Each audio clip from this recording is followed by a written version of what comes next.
Hey there, it's Victoria. So, a lot of people have been asking me why would I want to use the media to publicize my business if I can just stick with Facebook? Like, what's wrong with just having a Facebook page and doing Facebook Live? So, I was thinking about that because obviously, ever since social media really took off, many of our businesses are concentrating all their attention and energy on getting their social media strategy right, getting their Facebook Live, getting their videos, getting all that stuff, Twitter, Instagram.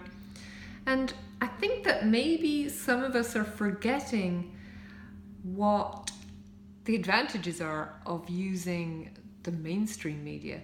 And I suppose using the mainstream media in conjunction with social media is really the most effective thing you can be doing.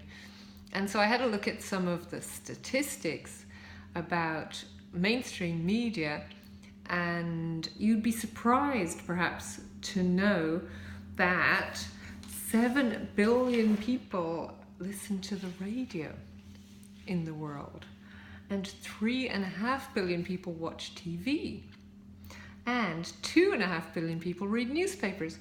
So even though we think, oh yeah, no one's like bothering with television, no one's bothering with newspapers, they're all on the way out, that's not strictly true.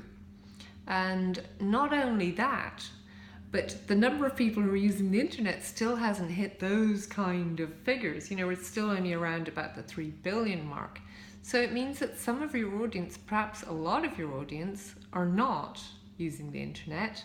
And also, when you do feature yourself in a magazine or on a TV show or on a radio show, you can always share that on social media. And not only that, but all of the magazines, newspapers, TV shows, radio shows, all of them have their own social media, so they're going to be sharing it too.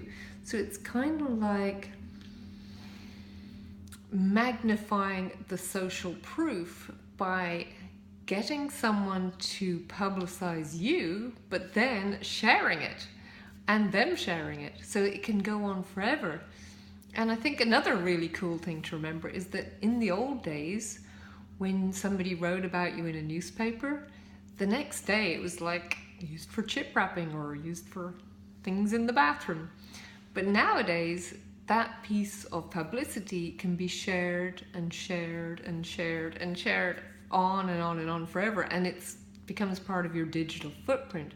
So when people Google you, they find all the stuff that's been written about you and all the stuff that you've done, like if you've been on the TV or if you've been on the radio, been in a magazine, all of that stuff is part of your digital footprint.